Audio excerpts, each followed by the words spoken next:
வணக்கம். இன்றைய முக்கிய செய்திகள். பள்ளி மாணவர்கள் 10ஆம் வகுப்பு வரை தாய்மொழியில் கற்பது அவசியம். முன்னாள் குடியரசுத் தலைவர் அப்துல் கலாம் அறிவுரை. சங்கரராமன் கொலை வழக்கில் மறு விசாரணை கோரிய மனு நிராகரிப்பு. 13ஆம் தேதிக்கு ஒத்திவைப்பு. இந்துஸ்தான் யூனிலிவர் தொழிலாளர்கள் தொழிலாளர் துறை முற்றுகை. பிடித்தம் செய்யப்பட்ட சம்பளம் வழங்க கோரிக்கை. 18 பேருக்கு இளநிலை எழுத்தர் பணிக்கான நியமன ஆணை முதல்வர் ரங்கசாமி வழங்கினார். இனி விரிவான செய்திகள். பள்ளி மாணவர்கள் 10ஆம் வகுப்பு வரை கட்டாயமாக தாய்மொழியில் பயில வேண்டும் என முன்னாள் குடியரசுத் தலைவர் அப்துல் கலாம் அறிவுறுத்தியுள்ளார். 1966ஆம் ஆண்டு முதல் உப்பளத்தில் இயங்கி வரும் சமூக சேவகி மதாம் தெப்ளிக் என்ற நிறுவனம் வறுமை கோட்டிற்கு கீழ் உள்ள வசதியற்ற குழந்தைகளின் கல்வி உதவி, தெருவோர சிறுவர்கள் இல்லம், நரிக்குறவ இன குழந்தைகளுக்காக இருப்பிடத்துடன் கூடிய கல்வி உதவி, முதியோர் இல்லங்கள், தொழுநோயாளிகளின் மறுவாழ்வு இல்லம் போன்ற பல்வேறு சமூக சேவைகளை செய்து வரும் இந்நிறுவன பொன்விழாவின் நிறைவு விழா ஒலாந்தரியாவின் சக்தி விகார் மையத்தில் சிறப்புற நடைபெற்றது. இப்பொன்விழாவில் முன்னாள் குடியரசுத் தலைவர் டாக்டர் அப்துல் கலாம் சிறப்பு விருந்தினராக கலந்து கொண்டு விழா மலரை வெளியிட்டு நினைவு கல்வெட்டை திறந்து வைத்தார். தொடர்ந்து மாணவர்களுடன் கலந்துரையாடலில் கலந்து கொண்ட அப்துல் கலாம் அனைவரின் கேள்விகளுக்கும் பதிலளித்தார். சார், இந்த காலகட்டத்தில் மக்கள்லாம் தாய்மொழி கல்வியை விட ஆங்கில மொழி கல்வியை உயரா பேசுறாங்க. இதை பத்தி நீங்க என்ன நினைக்கிறீங்க? நான் என்ன நினைக்கிறேன்னா, நான் படிக்கும் போது எடுத்தது தமிழ்.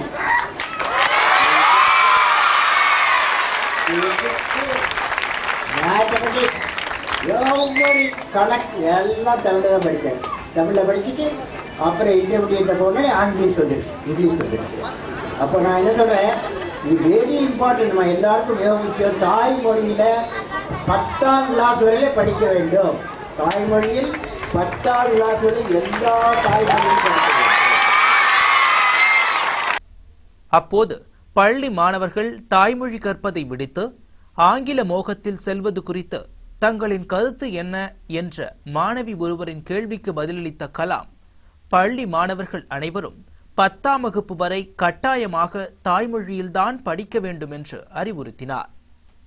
இவ்விழாவில் நிறுவனத்தின் தலைவர் மத்லேன் தெப்ளிக், நிர்வாக இயக்குனர் செந்தில் குமரன், நிறுவனத்தின் செயற்குழு உறுப்பினர்கள், அலுவலக பணியாளர்கள், மாணவ மாணவிகள், ஊர் பொதுமக்கள் என திரளாக கலந்து கொண்டார்கள். சங்கரராமன் கொலை வழக்கில் மறு விசாரணை கோரிய பத்மா தரப்பின் மனுவை புதுவை நீதிமன்றம் நிராகரித்தது. காஞ்சிபுரம் வரதராஜ பெருமாள் கோவில் மேலாளர் சங்கரராமன் 2004ஆம் ஆண்டு படுகொலை செய்யப்பட்டார். இந்த கொலை வழக்கு விசாரணை புதுச்சேரி நீதிமன்றத்தில் நடைபெற்று வருகிறது. இந்த வழக்கில் 189 சாட்சிகள் விசாரிக்கப்பட்டு குறுக்கு விசாரணையும் முடிந்துள்ள நிலையில் வழக்கறிஞர்களின் விவாதம் தொடங்கியுள்ளது. இந்நிலையில் தங்களை மீண்டும் விசாரிக்க வேண்டும் என்று சங்கரராமன் மனைவி பத்மா, மகன் ஆனந்த கிருஷ்ண சர்மா ஆகியோர் மனு தாக்கல் செய்தனர்.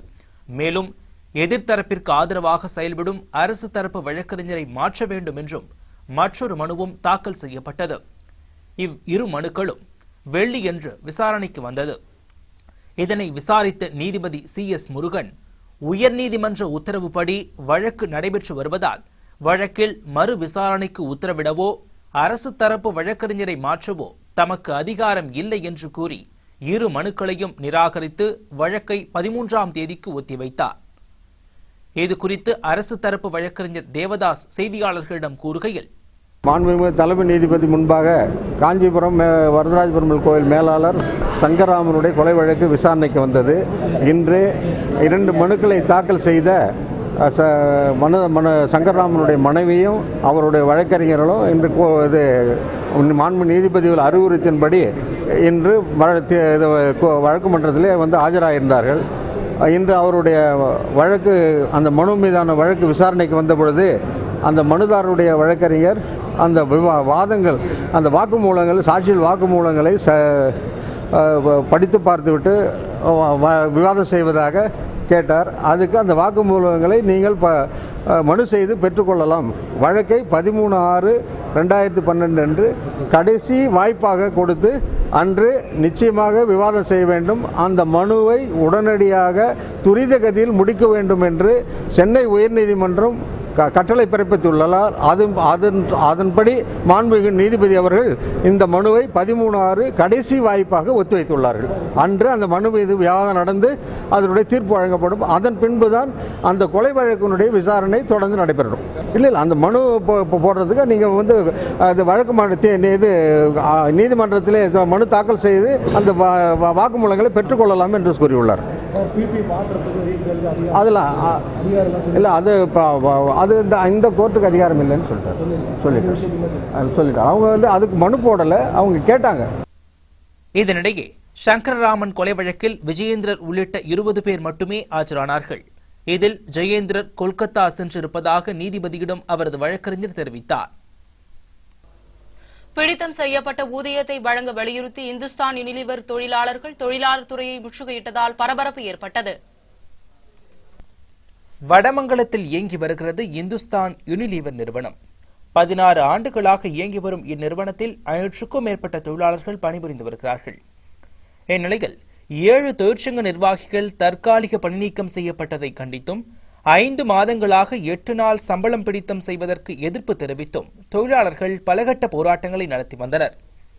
மாவட்ட ஆட்சியர் உள்ளிட்டவர்களிடம் புகார் மனுவும் அளிக்கப்பட்டும் எப்பயனும் இல்லை. இந்நிலையில் 100க்கும் மேற்பட்ட தொழிலாளர்கள் வழுதாவூர் சாலையில் உள்ள தொழிலாளர் துறை அலுவலகத்தை முற்றுகையிட்டு ஆர்ப்பாட்டத்தில் ஈடுபட்டார்கள்.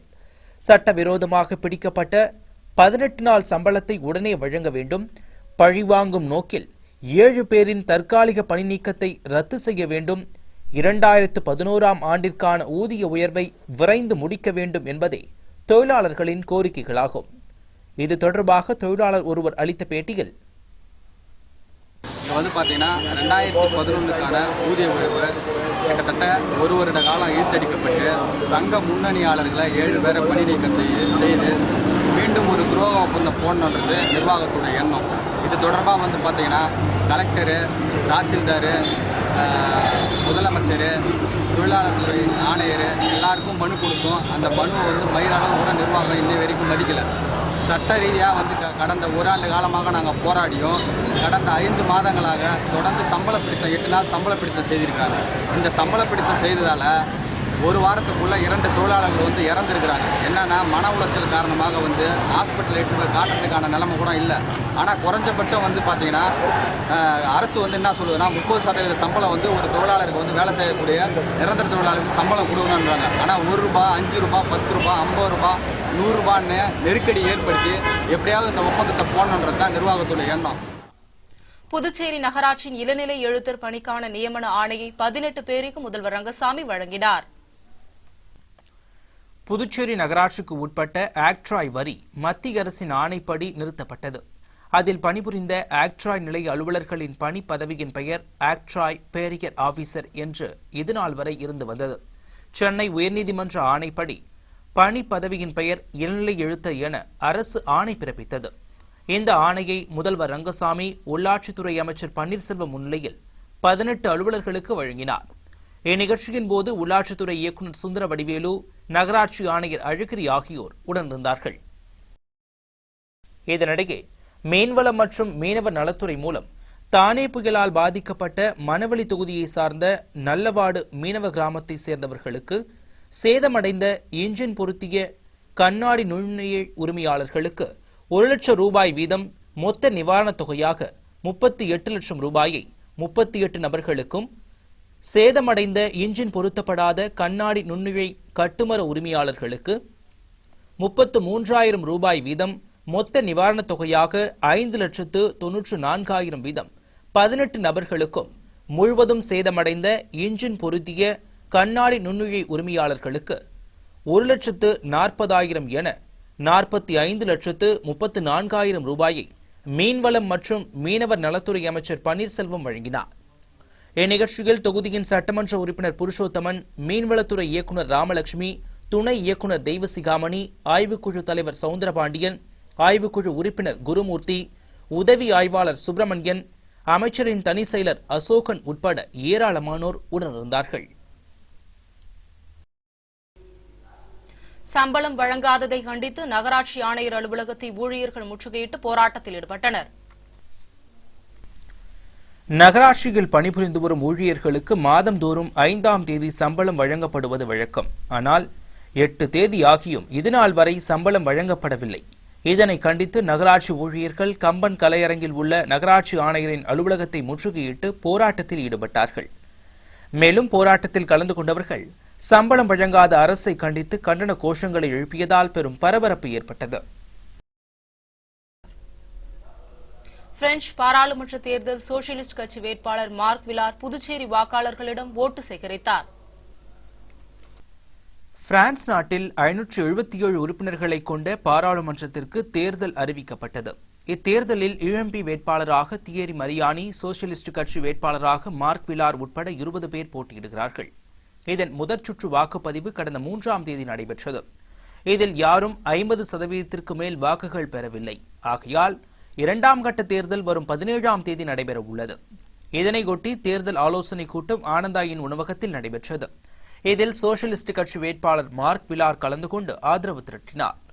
இக்கூட்டத்தில் கட்சியை சார்ந்த மனுவேல், நாரா ராஜவேலு, எமனுவேல், புரோஸ்பர், பிஷா பலராமன், ராமகிருஷ்ணன், ஆலவந்தான் மற்றும் புதுச்சேரி வாழ் பிரெஞ்சு குடிமக்கள் பலர் கலந்து கொண்டார்கள். விளம்பரத்திற்கு பிறகு வரும் செய்திகள். தூய இருதய ஆண்டவர் பசிலிகாவில் ஆண்டு பெருவிழா கொடியேற்றத்துடன் தொடக்கம்.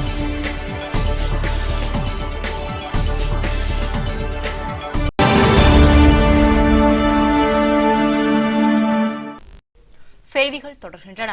தூய இருதய ஆண்டவர் பசிலிகா ஆண்டு பெருவிழா கொடியேற்றத்துடன் துவங்கியது. புதுச்சேரி நகரில் அமைந்துள்ள தூய இருதயர் ஆண்டவர் பசிலிகா கோவில் ஆண்டு பெருவிழா சிறப்பு திருப்பலி மற்றும் கொடியேற்றத்துடன் துவங்கியது. பங்குத்தந்தை மரிய ஜோசப் அடிகள் திருப்பலி நிகழ்த்த அரியாங்குப்பம் பங்குத்தந்தை தாமஸ் அடிகளார் கொடியை ஏற்றி ஆண்டு பெருவிழாவை துவக்கி வைத்தார்.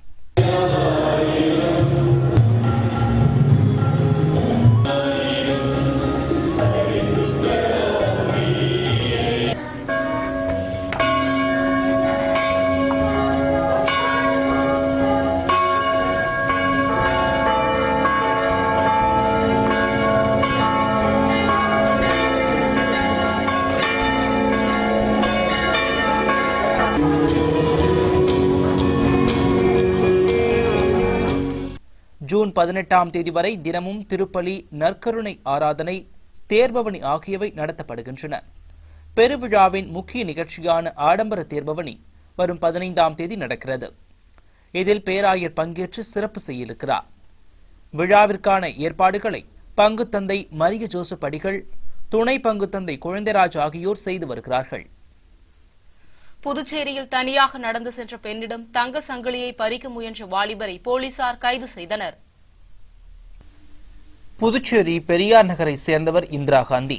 இவர் வெள்ளிக்கிழமை காலையில் அப்பகுதியில் நடந்து சென்று கொண்டிருந்தார்.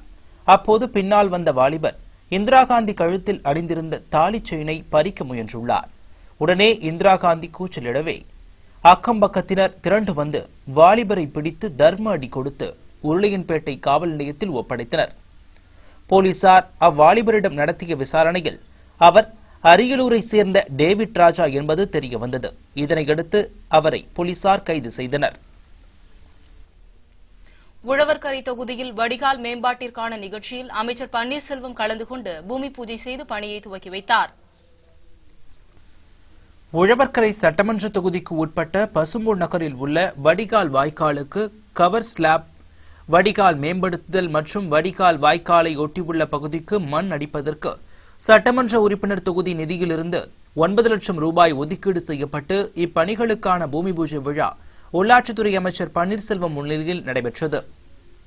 இவ்விழாவில் உழவர்கரை நகராட்சி செயற்பொறியாளர் குணசேகரன், உதவி பொறியாளர் கலியவரதன், இளநிலை பொறியாளர் முத்தையன் ஆகியோருடன் ஊர் பிரமுகர்கள், நலவாழ்வு சங்க தலைவர் ராஜமணி, செயலாளர் ராஜேந்திரன், நிர்வாகிகள் நடராஜன், புஷ்பராஜ், சவுந்தரராஜன், தமிழ்ச்செல்வன் உள்ளிட்ட பலர் கலந்து கொண்டார்கள்.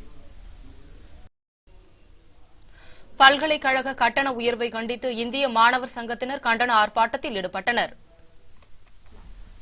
புதுச்சேரி மத்திய பல்கலைக்கழகத்தில் சமீபத்தில் உயர் படிப்புகளுக்கான கட்டணங்கள் உயர்த்தப்பட்டன. உயர்த்தப்பட்ட கட்டணத்தை திரும்ப பெற வேண்டும் என வலியுறுத்தி இந்திய மாணவர் சங்கம் மற்றும் வாலிபர் சங்கத்தினர் கண்டன ஆர்ப்பாட்டத்தில் ஈடுபட்டார்கள். நேரு வீதி, காந்தி வீதி சந்திப்பில் நடைபெற்ற இக்கண்டன ஆர்ப்பாட்டத்திற்கு மாணவர் சங்க தலைவர் ஆனந்தன், செயலாளர் சரவணன் உள்ளிட்ட நிர்வாகிகள் கலந்து கொண்டு கோரிக்கைகளை வலியுறுத்தி கண்டன கோஷங்களையும் எழுப்பினார்கள்.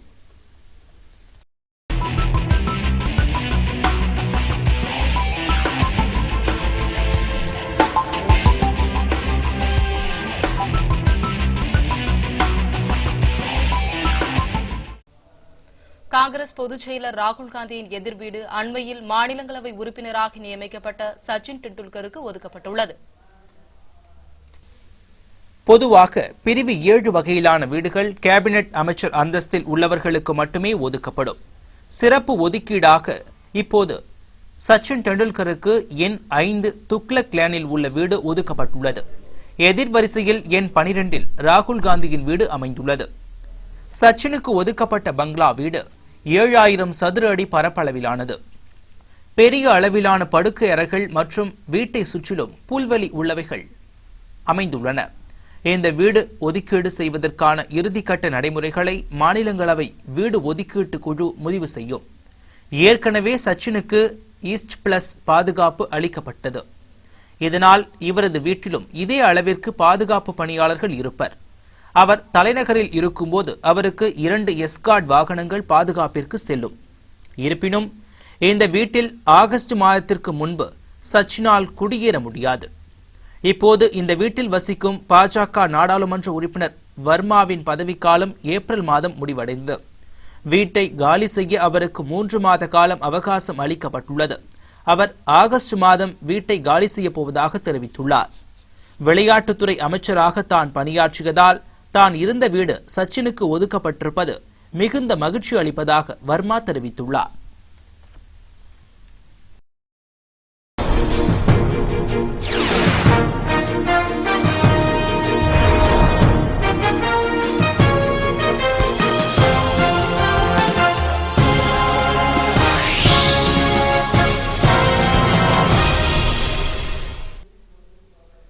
ஜெர்மானியர்கள் காபி, கொக்கோ பானங்கள் அதிகம் விரும்புவதால் காடுகள் அழிக்கப்பட்டு காபி தோட்டங்கள் உருவாகின. இதனால் வன உயிரினங்கள் அழிக்கப்பட்டு வருகின்றன. காபிக்கும் கொக்கோவுக்கும் தோட்டங்களை அழித்ததால் சுமார் 395 ரக வன உயிரினங்கள் அழிவை நெருங்குகின்றன என்று நேச்சர் என்ற அறிவியல் இதழில் வெளியான ஒரு ஆய்வுக் கட்டுரை தெரிவிக்கிறது. இந்த அழிவு பணியில் ஜெர்மனியும் அமெரிக்காவும் ஜப்பானும் முன்னோடிகளாகும். இது குறித்து சர்வதேச ஆராய்ச்சி குழுவினர் அண்மையில் நடத்திய ஒரு ஆய்வில் வளர்ந்த நாடுகளில் காஃபி மோகத்திற்கு பாப்புவா நியூகினியா, மடகாஸ்கர் தீவு, இந்தோனேஷியா போன்ற வளர்ந்து வரும் நாடுகளின் இயற்கை வளமும் சுற்றுச்சூழலும் பெரும் பாதிப்பிற்கு உள்ளாகின்றன. இங்கு மலைக்காடுகள் அழிக்கப்படுவதால் வன உயிர்களும் செடி கொடிகளும் அழிந்து போகின்றன. மேலும் மத்திய அமெரிக்க நாடுகளில் வாழும் பல ஐரிய உயிரினங்களும் தாவரங்களும் பெரும் அச்சுறுத்தலுக்கு ஆளாகி உள்ளன. இங்கு மலைகளில் புதிதாக உருவாக்கப்படும் காஃபி, கொக்கோ தோட்டங்களில் இருந்து ஐரோப்பா மற்றும் அமெரிக்காவிற்கு ஏராளமான காஃபியும் கொக்கோவும் ஏற்றுமதியாகின்றன. 187 நாடுகளில் 15,000க்கும் அதிகமான நுகர்வோருக்கு தேவையான பொருட்கள் உற்பத்தியாகின்றன. இதனால் அழியப்போகும் 25,000 உயிரினங்களின் பட்டியலை இயற்கை பாதுகாப்பிற்கான சர்வதேச ஒன்றியம் தயாரித்து வருகிறது.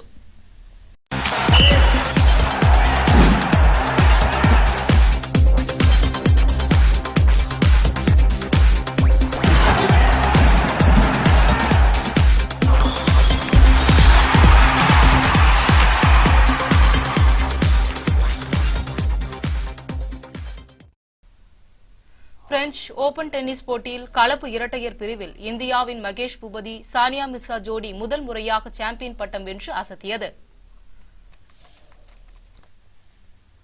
பிரான்ஸ் தலைநகர் பாரிஸில் கிராண்ட்ஸ்லாம் அந்தஸ்து பெற்ற பிரான்ஸ் ஓபன் டென்னிஸ் தொடர் நடைபெற்று வருகிறது. இதில் கலப்பு இரட்டையர் பிரிவில் இறுதிச் சுற்றில் இந்தியாவின் மகேஷ் பூபதி, சானியா மிர்சா ஜோடி போலந்தின் கிளாடியா ஜான்ஸ் இக்னேசிக், மெக்சிகோவின் சாண்டியாகோ கோலன்ஸ் ஜோடியுடன் மோதியது. தொடக்கம் முதலே பூபதி, சானியா ஜோடி தூள் கிளப்பினர். டைபிரேக்கர் வரை சென்ற முதல் செட்டை 7-6 என வென்றனர். இரண்டாவது செட்டிலும் ஆதிக்கம் செலுத்திய இவர்கள் மிக எளிதாக வெற்றி கண்டனர்.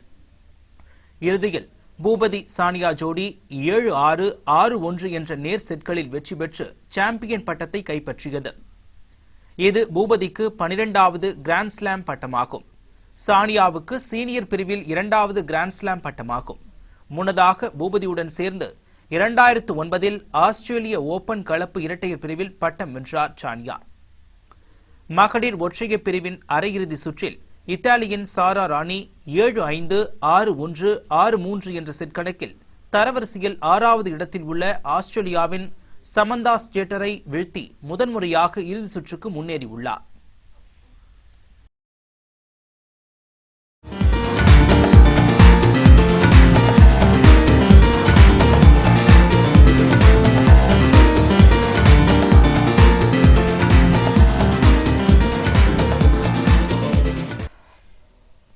முன்னணி நடிகையான இலியானா இனிமேல் தென்னிந்திய படங்களில் மட்டும் கவனம் செலுத்த முடிவு செய்திருப்பதாக தகவல்கள் வெளியாகியுள்ளன. தெலுங்கில் முன்னணி நடிகைகளில் ஒருவர் இலியானா. தமிழில் நண்பன் படத்தில் நடித்தார். இப்படத்தை அடுத்து ஹிந்தியிலும் கால் பதிக்க முடிவு செய்தார். பர்பி என்ற படத்தில் பிரியங்கா சோப்ராவுடன் இணைந்து நடித்து வருகிறார். தென்னிந்திய நடிகைகளை குறிவைத்து தாக்கும் பாலிவுட் மீடியா இலியானாவையும் விட்டு வைக்கவில்லை. பிரியங்கா சோப்ராவுடன் மோதல், தயாரிப்பாளருடன் மோதல், ரன்பீருடன் நெருக்கம் என்று அவரை பற்றி தினம் தினம் ஒரு செய்திகள் வெளியிடுகிறார்கள். இதனால் விரக்தி அடைந்துள்ள அவர் பாலிவுட்டிற்கு முழுக்கு போட்டுவிட்டு மீண்டும் தென்னிந்திய படங்களிலேயே கவனம் செலுத்த முடிவு செய்திருப்பதாக தெரிகிறது. பெற்றோருடன் கோவாவில் தங்கியிருக்கும் இலியானாவுக்கு மும்பை பாந்திராவில் சொந்த வீடு உள்ளது. பாலிவுட்டில் கால் பதிக்க நினைக்கும் தனக்கு எதிராக சிலர் அடிக்கடி பிரச்சனைகளை கிளப்பி விடுவதில் மனம் நொந்தார். இதனாலேயே சொந்த வீடு இருந்தும் அதை வாடகைக்கு விட்டுவிட்டு நட்சத்திர உணவகத்தில் தங்கி பர்பி படத்தில் நடிக்கிறார். வெகு சீக்கிரமே அதை விற்கவும் முடிவு செய்திருக்கிறாராம். மீண்டும் இன்றைய முக்கிய செய்திகள். பள்ளி மாணவர்கள் 10ஆம் வகுப்பு வரை தாய்மொழியில் கற்பது அவசியம். முன்னாள் குடியரசுத் தலைவர் அப்துல் கலாம் அறிவுரை. சங்கரராமன் கொலை வழக்கில் மறு விசாரணை கோரிய மனு நிராகரிப்பு. 13ஆம் தேதிக்கு ஒத்திவைப்பு. இந்துஸ்தான் யூனிலிவர் தொழிலாளர்கள் தொழிலாளர் துறை முற்றுகை. பிடித்தம் செய்யப்பட்ட சம்பளம் வழங்க கோரிக்கை. 18 பேருக்கு இளநிலை எழுத்தர் பணிக்கான நியமன ஆணை முதல்வர் ரங்கசாமி வழங்கினார். தூய இருதய ஆண்டவர் பசிலிகாவில் ஆண்டு பெருவிழா கொடியேற்றத்துடன் தொடக்கம்.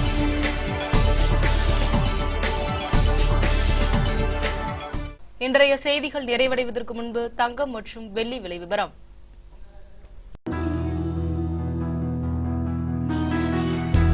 இன்றைய தங்கம் மற்றும் வெள்ளி விலை விவரம். தங்கம் 1 கிராம் 2755 ரூபாய். வெள்ளி 1 கிராம் 57 ரூபாய்.